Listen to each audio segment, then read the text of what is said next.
Hi, I'm Ryan Book, and I'm here with Chris McAllister, the founder and owner of Roost Real Estate. You presumably are a realtor, and you need a brokerage to work with legally. The good news is that in the modern real estate climate, the power is in your hands, and all the brokerages want you. The big question is, how do you choose the right brokerage? This is something that I hope Chris will be able to explain better for us today. Chris, how are you? I'm good, thanks. I appreciate you being here. Like Ryan said, my name is Chris McAllister, and I've been a real estate broker now for going on 17, 18 years. And I've worked with franchises, and I've worked with mom and pops, and I've owned my own brokerage. And I have to tell you that the only thing that I see right now hotter than the real estate market is how hot the market is for great agents. And if you're like most agents that I know out there in the world today, you're getting bombarded with offers and solicitations and lunch dates from every broker in town who wants to bring you on board with them. And sometimes, maybe the grass is greener on the other side. But with so many opportunities, I wanted to give people a framework and a worksheet to actually compare either your current opportunity with one or more opportunities that may be coming your way. And that's what we really wanted to talk about today. All right, well, Chris, I gotta admit, I'm a sucker for the free lunch, but I imagine that you've got a better process to follow. What's a good base to start with? Well, I look at every business I come into contact with in terms of 3 units. So I got this idea from a marketing expert I work with. His name is Dean Jackson. He's known for his Profit Activator program. He's done a lot of work in real estate, but he takes every business he looks at and he breaks them down into 3 units. He calls them the before unit, the during unit, and the after unit. So in a nutshell, the before unit is any activity, anything you do, could be marketing, could be advertising, that brings people into your business. Okay. Does that make sense? Yeah. And then he breaks down every business into the during unit. And the during unit is what happens when you're actually doing business with somebody, right? So, if you're a barber, the time you're actually doing that client's hair, that's the during unit, right? If you're at a restaurant, the time you sit down till the time you sign the check, that's the during unit.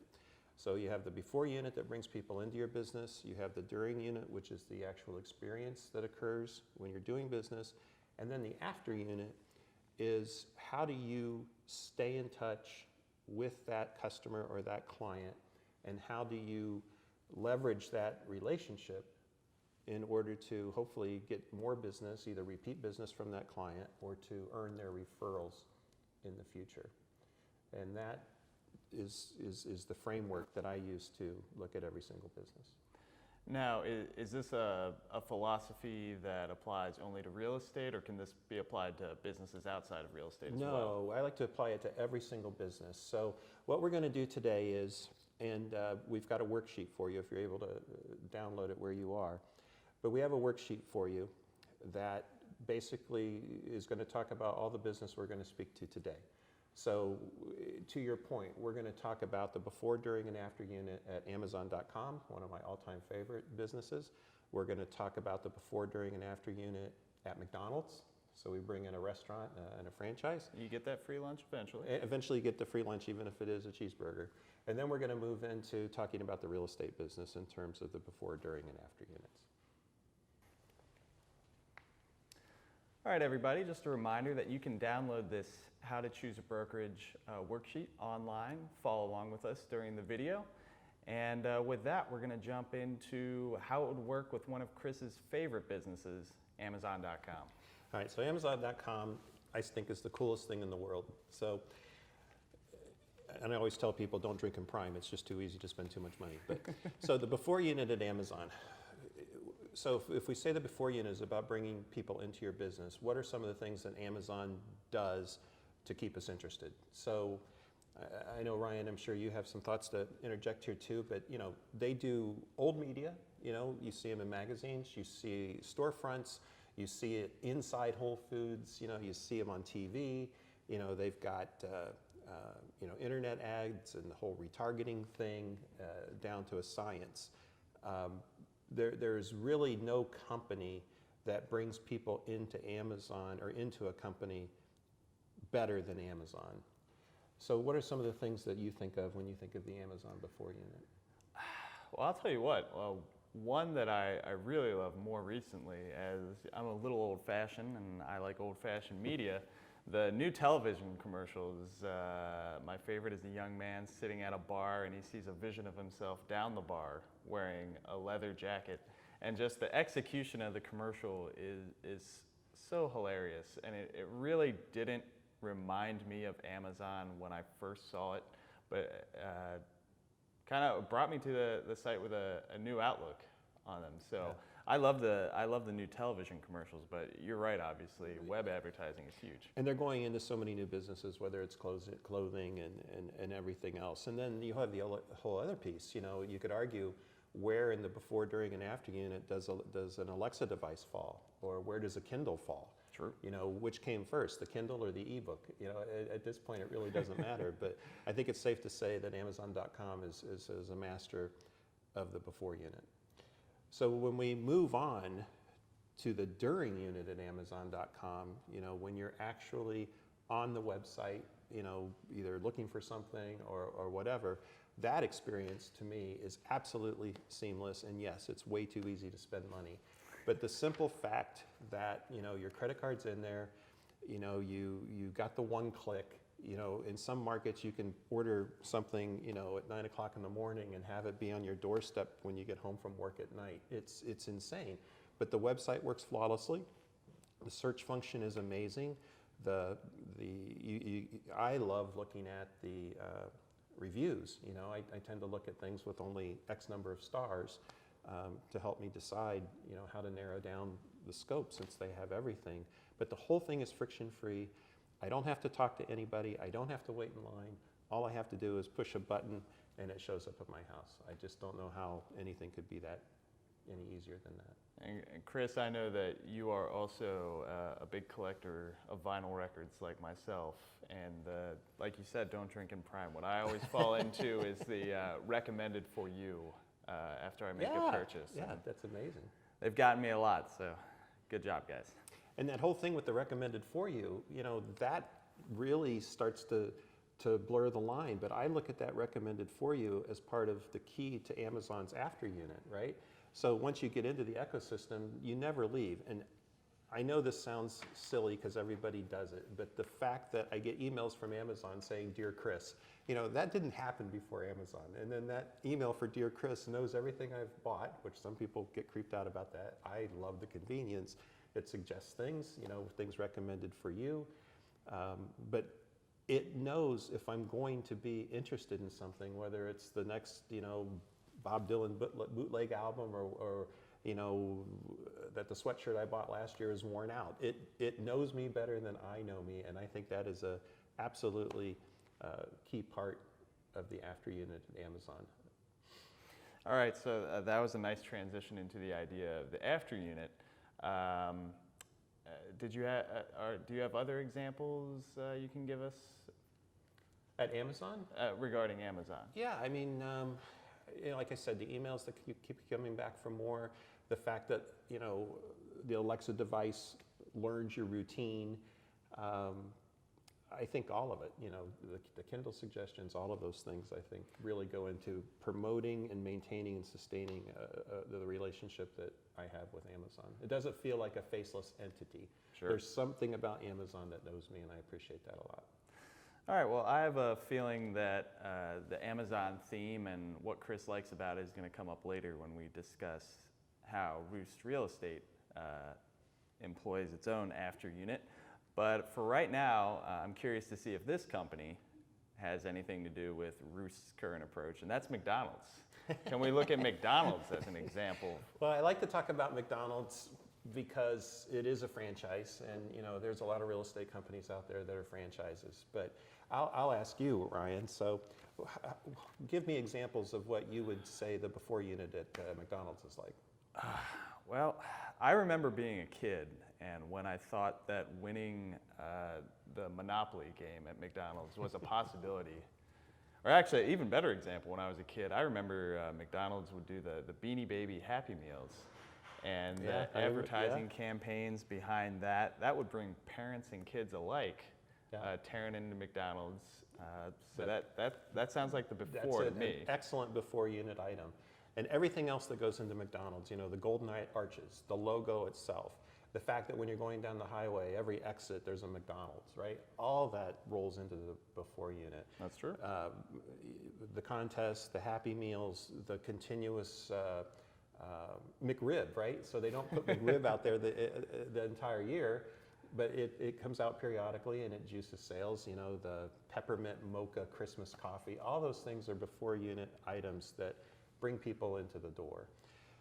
When you think of the during unit of McDonald's, and I don't mean to badmouth McDonald's, I mean, I still stop there on the freeway all the time, but the during unit experience of McDonald's, I personally think has faltered in recent years, and this is just my opinion, but you know, you look at the menu at McDonald's, there's so many things going on. There's premium burgers, there's dollar burgers, there's coffee now.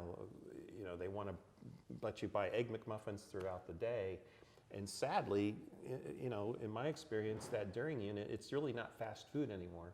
You know, and when I stop at McDonald's, I want something that's, you know, wholesome. I want something that's there. I'd like it to be warm, and I want it to be quick. And I don't know that I get that consistently at McDonald's anymore. So again, fantastic company. It's going to be here long after I'm gone. You know, great before unit. During unit tends to go up and down over, you know, in cycles. And then you have the after unit at McDonald's. Can you think of anything that McDonald's does in the after unit to maintain relationships?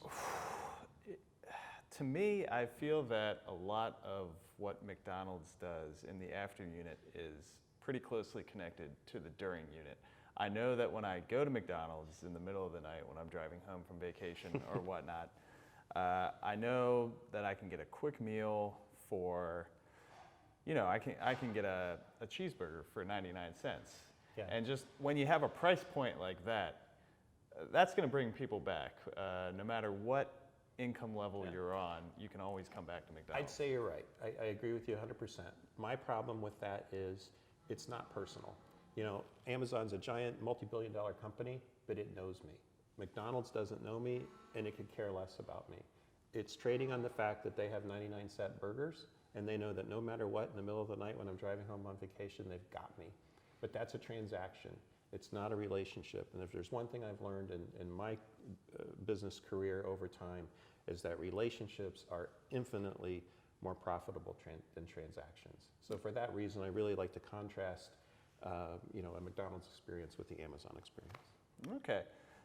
But in McDonald's defense, the Ronald McDonald House is well known by everyone. And just throwing out a name, I'm sure Burger King has charitable arms as well, but there's no Burger King branded house that I can just identify off the top of my head. And that's why I keep coming back to McDonald's is a master of the before unit. I think they struggle and are inconsistent with the during unit, and I don't think they've ever really had to build a relationship with an individual customer. All right, Chris. Well, like we said at the beginning, our audience is primarily realtors, and they've waited patiently to hear the before, during, and after units described for Amazon and McDonald's, but let's do something that hits a little closer to home for them.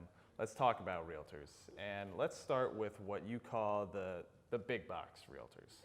Okay, that sounds good. So let me just interject. You know, we just talked about Amazon and we talked about McDonald's. So if you're keeping score at home, my scorecard would give Amazon a plus in all three units, and I would give McDonald's a plus in the before unit. I probably would give them a negative in the during unit, and I'd probably just give them a 0 in the after unit, if that. So in my opinion, you know, I look at Amazon as a solid 3 score, ones across the board, but I'm afraid that in my opinion, again, I still eat there, God knows, but I would say that the shortcomings in the during unit and the after unit sort of cancel out the wonderful job they do in the before unit. And when you start thinking about ranking the different parts of a business in that way and relate that to real estate, I think that'll mean more. So what's a big box brokerage? All right, when I think of big box or sometimes what I call legacy brokerages, I'm thinking of the big guys, you know, the RE/MAX, the Home Services of America, Realogy, you know, that owns Coldwell Banker, Century 21, and a million others.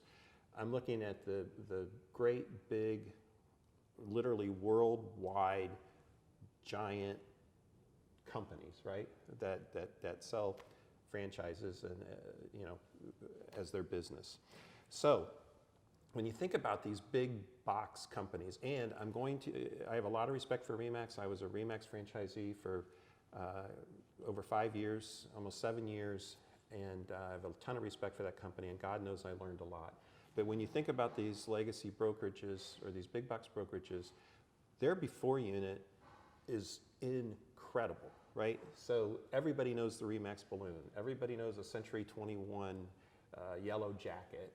Maybe not everybody, but in a Century 21 yellow jacket, Coldwell Banker blue, right? So again, coming back to RE/MAX or even Home Services of America, Berkshire Hathaway, and that relationship with Warren Buffett. Those are all before unit positive attributes. Everybody knows the RE/MAX balloon. You can't miss it. It's everywhere. Again, I'll use RE/MAX as an example because I'm more familiar with it. But you know, RE/MAX still today, but in years past, would do tremendous amounts of TV advertising when TV advertising still really, really mattered. And the cool thing was RE/MAX would do a TV ad that would push people to the RE/MAX website. The RE/MAX, you'd go to the RE/MAX website, you'd search for a home, and while you're on there, if you ask for additional information, it would create a lead through what was then called Lead Street. And that lead would go to a RE/MAX agent in that market. You know, it was perfect synergy. You know, you see it on TV, you see it in a magazine, you go to the website, you see all the listings, you have a question, and those leads go right back to the brokerage and right back down to the agent. That is incredible before unit multi-channel advertising. There's just no better way to put it. The other thing that you have in the before unit, especially from an agent's perspective at RE/MAX, you know, everybody, you know, and this was even 15 years ago, 10, 15 years ago, every agent had their own website. You know, that was unheard of not too long ago, but that was a pioneering before unit attribute. It was great. And I would say to anybody that that whole piece about getting people into the ecosystem, telling people what business you're in, et cetera, these big box brokerages, I won't say nobody can touch them, but they've got it nailed. Yeah, it's coincidental. You mentioned branded agent websites, and that goes such a long way with the consumer. It's coincidental. Today is the 1-year anniversary of me closing on my first home, and immediately after that happened, people in the area asked who my realtor was. And she did such a great job, God love her, but I could not remember her name for the life of me, and I always would just throw out the name of the brokerage because it was just branded all across her site. Yeah. So when people asked, the brokerage came to mind, and not the realtor themselves. And that's not a shot at realtors. You guys do a great job, but branding goes a long way. All right, so the big box brokerages are killing it in the before stage. Yes. Is what I'm getting. Absolutely. All right, how do they perform during the during? Well, that's an interesting thing because I would submit that, you know, every single realtor out there, 99.99%, are independent contractors. Realtors are not W-2 employees. You know, they work for themselves. So to a huge degree, the during unit that you experience with one of the big box guys, and there's a lot of great training and so forth that goes on, don't get me wrong, but it's about what agent uses it and puts the training and the tools to use. So I would say that the during unit is 100% dependent on the agent you're working with. And again, I'm only speaking from my personal experience. I never saw anything that was trying to promote a consistent brand experience amongst different agents and different clients. You know, unlike McDonald's, where, you know, a Big Mac tastes the same, you know, from restaurant to restaurant, all over the world. I look at the During unit as an opportunity to really show off, to add value, right? To be a hero to that person. And most of the agents out there in the world do a fabulous job, but they do it because either they were motivated to get their own training, hired themselves a coach, or what have you. The big box brokerages tend not to have specific training branded through their agent client that helps ensure a consistent brand experience across the board. So I'm not saying it's a bad thing, and I'm not saying all the realtors that work there aren't any good. The realtors that work there are fabulous, but it's also an 80-20 business, so you have 20% of the realtors doing 80% of the business, and most of them do a great job, but there's no standard, so to speak, for how a big box brokerage agent is going to perform in the field in the During unit. All right, now correct me if I'm wrong, but RE/MAX does have a training program of some sort for agents. Everybody has a training program of some sort. Keller Williams is known for their training program. They have outstanding services to their agents and so forth. On the other hand, I don't know that you could say that it's a cultural expectation that everybody uses those tools, right? So just because they're available doesn't mean that the buyer or seller is necessarily getting that benefit of everything that's out there. Now, I will tell you that in my experience at RE/MAX, probably the thing I'm most grateful for is I was introduced to Brian Buffini and Buffini and Company, who's a real estate coach that literally changed my business, and I met them at a RE/MAX convention. So, thank you for that. But again, from a During unit perspective, your experience is going to be completely dependent on the agent you're working with. All right, so definitely potential, but not guaranteed necessarily. Right. All right, well then let's move on to the after unit for a big box. So you already said this. So you cannot believe, I don't know if you realize this, but if there's been surveys done and they go back and they say, Ryan, did you have a good experience when you bought your house last year? Yeah, it was great. It was, Caldwell Banker agent, and they were wonderful. Really, what's their name? Wow, I can't remember. And that is a story that people tell over and over and over again. And that is a 100% failure of the after unit, right? Sure. So if the after unit is about staying in touch, building a relationship, and so forth, that what you described is just exactly what I am concerned about. And there are very few companies out there, none that I know of, that really take the after unit seriously. And this goes back to the whole thing with meeting Brian Buffini and working with Buffini and Company. And I've used Buffini and Company as a personal coach for me. I use their contact management software for all of our agents in my business. They are a tremendous company. And I would tell you that all of our success to date, and I don't want to jump the gun, is because that we embraced that after unit from day one. We embraced it culturally. We embraced it by having formal methods of staying in touch and keeping in touch through the agents that worked with them. When I look at, again, I can only use my experience, but I know of no institutional policy, process, procedure in any of the big box companies that ensure that there is a consistent and executed after unit. Again, it's the very best agents do it. They've figured out how to do it. They do it on their own, and they're wonderful at it, but it's not consistent across the brands. All right, so we've discussed the before, during, and after units of a big box brokerage. Yep. Let's scale it down a bit and look at what those things look like for a mom and pop brokerage. Okay, I think that's our next step here. So if you're keeping score at home, again, on your worksheet, if you'd like, we've already talked about Amazon, we talked about McDonald's, and we've talked about big box. So you want to give yourself what you feel an appropriate score is for the big franchises in each of the before, during, and after units. So now, like Ryan said, we're going to talk a little bit about the mom and pops. It could be a small local company, could be a boutique organization, maybe it's a bit of a regional player with several offices. But if we think of these types of, say, intermediate brokerages, what does the before, during, and after unit look like?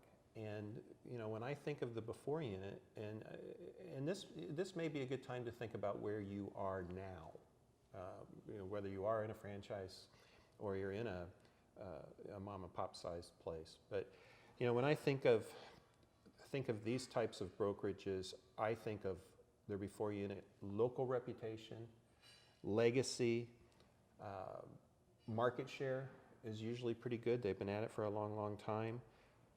And again, that name recognition. There's places in every city, maybe not every city, but many, many, many cities, markets across the country where the local mom and pop, outdoes consistently year after year any business that a RE/MAX does or one of the big franchises does.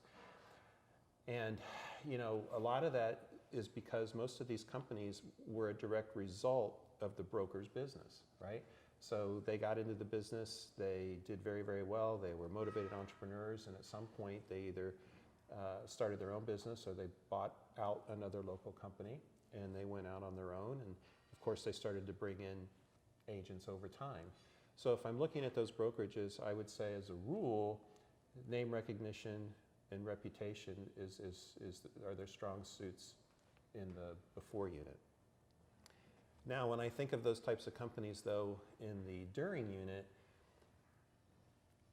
again, as I said and feel in the big box during unit, you're really completely left up to the actions and performance of the agents you're working with.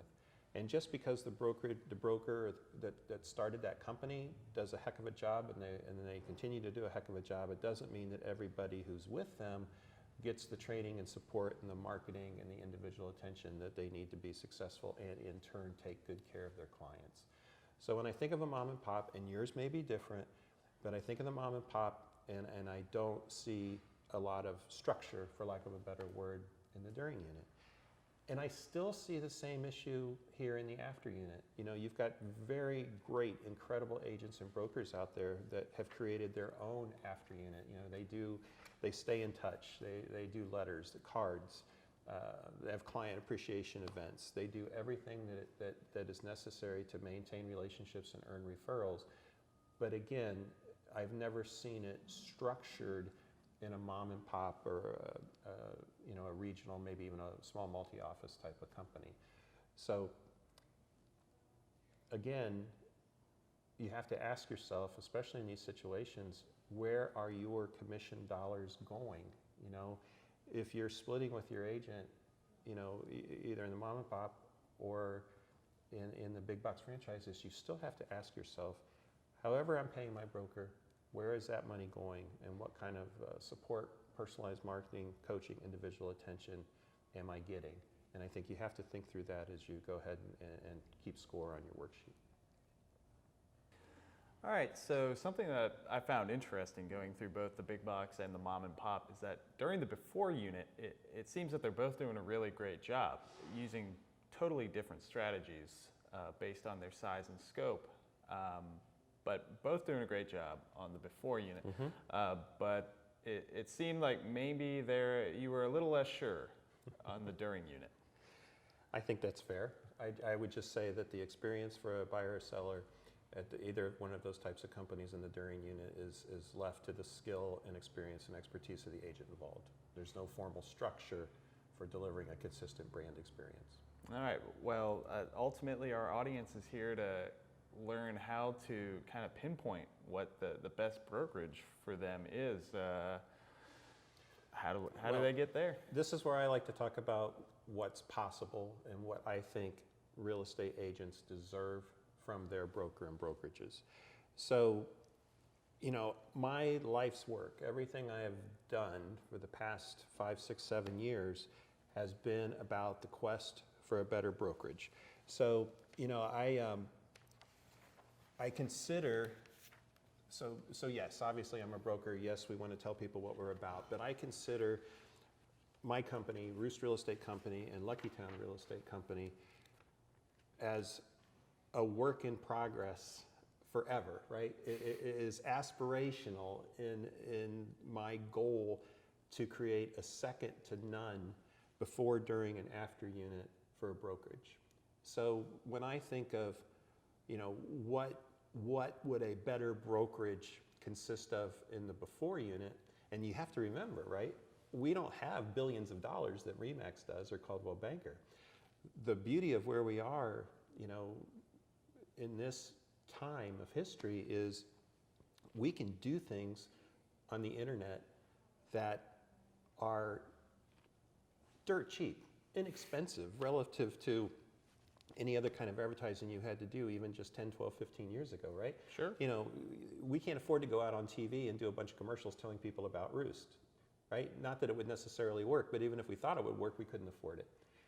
We can't go out and in 5, 6 years recreate what RE/MAX has created over the last 40 years at any cost. So we have to use the internet, we have to use social media, we have to use education. I like to think of the marketing in the better brokerage as really about educating the end user. It's about educating a buyer, it's about educating a seller, it's about educating an investor. And when we talk about bringing agents into our fold that share our view of the world and what's possible, you're really you're talking about how do you, well, to put it simply, how do you help an agent become a market maker on their own?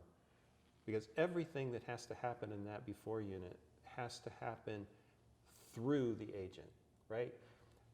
In my opinion, and I think most people would agree with me, the agent comes first. The agent's the one that's in business for themselves. They have to have some entrepreneurial ambitions. They have to be self-motivated, et cetera. And a real estate brand can either support their business or it can detract from their business. But no matter how you look at it, the brand can't come first and then the agent. I think the agent has to come first and that agent is supported by the brand.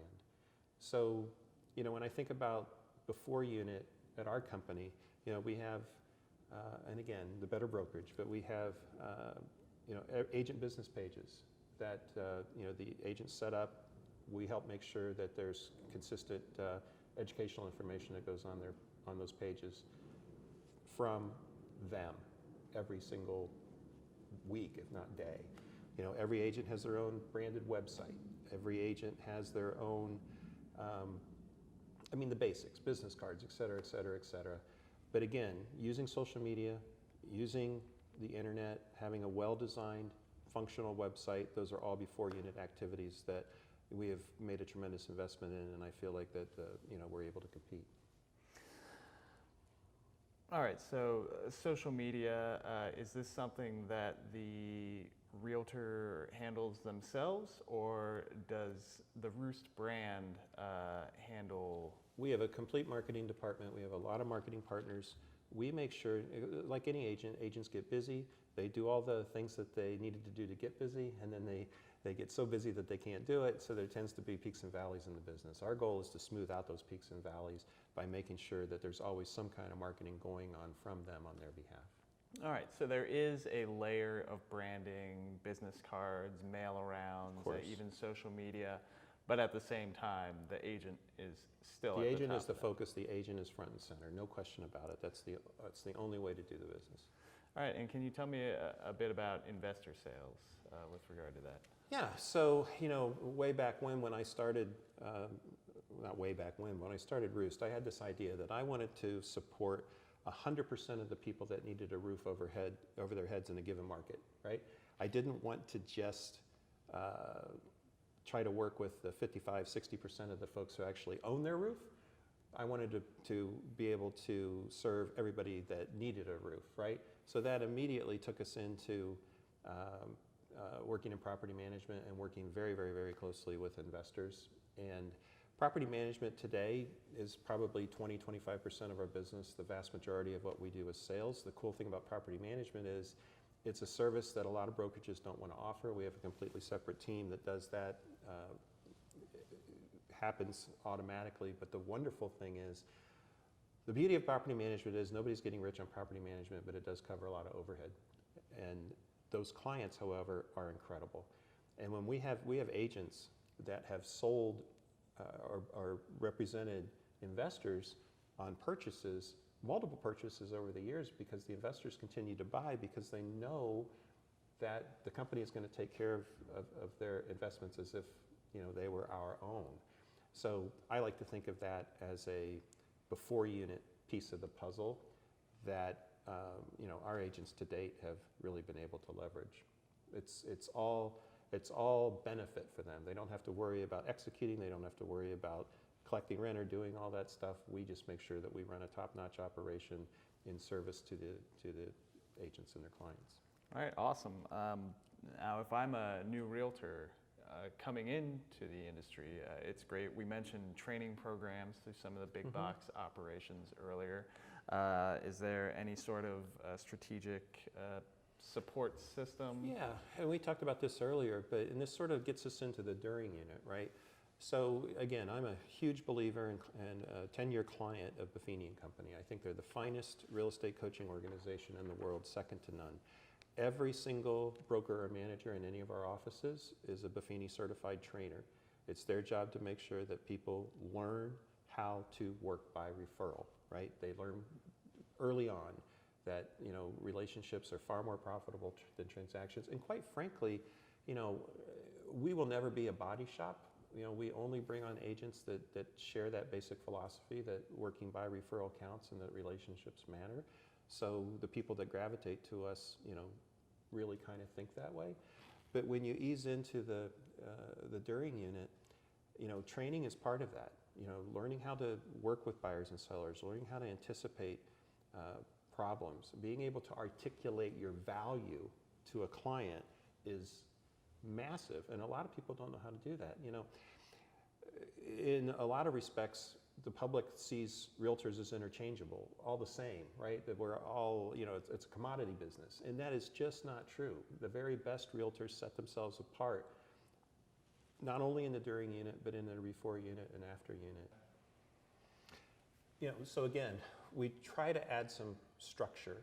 I don't want to say formality, but we try to give a framework to all of our agents that helps create a consistent brand experience and helps the agent give the client what they're looking for.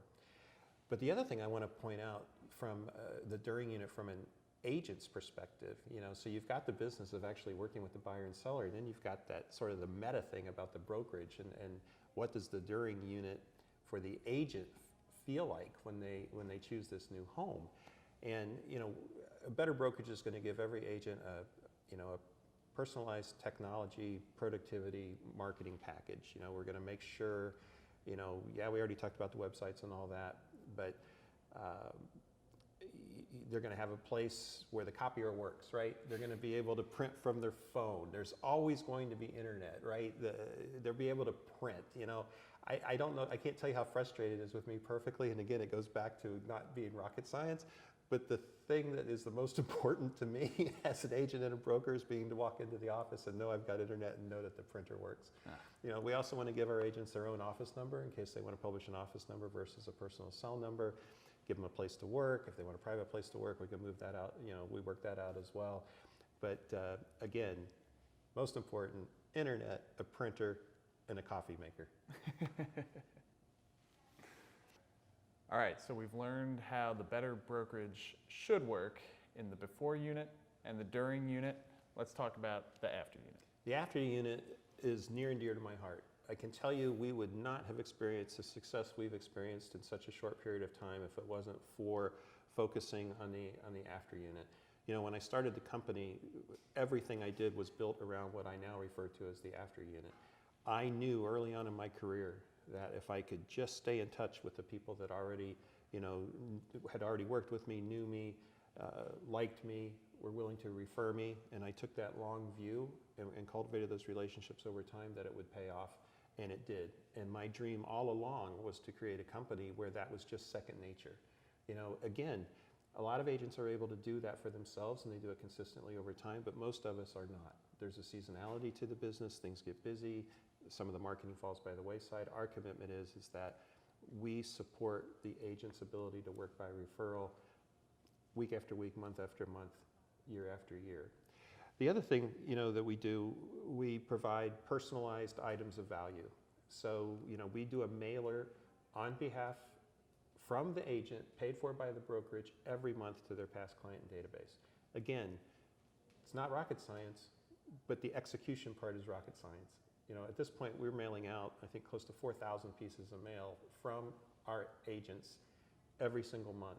And I can tell you that that item alone that we offered has allowed some of our agents to increase their business by, 15, 20% year over year, because they never consistently worked their database or worked their relationships. A couple of other things that I like to talk about. Probably the best advertising I've ever done is buying T-shirts, right? So we hand out a lot of, Roost and Lucky Town branded items and T-shirts and so forth. We do client appreciation events. The last one that we did recently was, Mother's Day. We had a photo booth come in. We invited, everybody we were working with to come over to the office, get some snacks, whatever, and get their picture taken and so forth. That's always fun. People come over, they say hi and all that. We always do an event at a farm market in October where people come and pick up a free pumpkin. Right.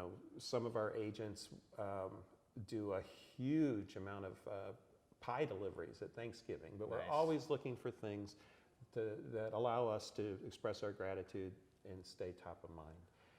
But that after unit, that's the piece where you do have a chance to, express your appreciation, show people that you care, and hopefully, earn referrals over time, assuming you did a good job. And that's why I think there is a huge possibility to have a better brokerage that can compete with the big guys in the before unit, thanks to the way technology is today, that can help agents add a little bit of structure and some brand consistency in the during unit so that more people get a consistent experience from their agent. And we know that the after unit works. And it just is amazing to me that I guess other companies may not do it because they never had to. For us, it's cultural, and we want to do it. Well, I've got to say, on a more personal anecdote level, that I've had the pleasure to share an office with Chris in the past, and it seemed every holiday there was some sort of really creative kind of pop-up gift, Pop-bys, if you we will. call them, yeah. So you pop by somebody's house and give them a gift, but we want to support that behavior on behalf of the agents. You have to tell them about the Easter go-to. Oh, the Peeps? Yeah. If any of you have had any relationship with Buffini and Company, you'll know that those Easter marshmallow Peeps, that's a big deal. So people love that, and it helps keep us top of mind. All right, well, Chris, I feel like we've covered a lot of ground. Would you be able to just sum it up real neat for us? Yeah, so again, I love the structure, the format of the before, during, and after unit. I think talking about Amazon and McDonald's gives us a way to think about that framework, and then as we move into the real estate business, it gives us a way to kind of evaluate one brokerage opportunity against another, or one or two, three different brokerage opportunities against where we are now. And we're using some broad categories, but when I think of the big guys, you can't argue with the before unit. I don't know what they're offering that's of huge value in the during and after. Doesn't mean they're bad companies. That before unit is huge. When you think of the mom and pops, some of the locally owned, maybe small regionals, again, for different reasons, they tend to have a really good before unit, lots of name recognition and so forth. But again, when you don't have the cash flow or the capital to really invest in your agents, I have to ask folks, just really be thoughtful about where your commission splits are going to.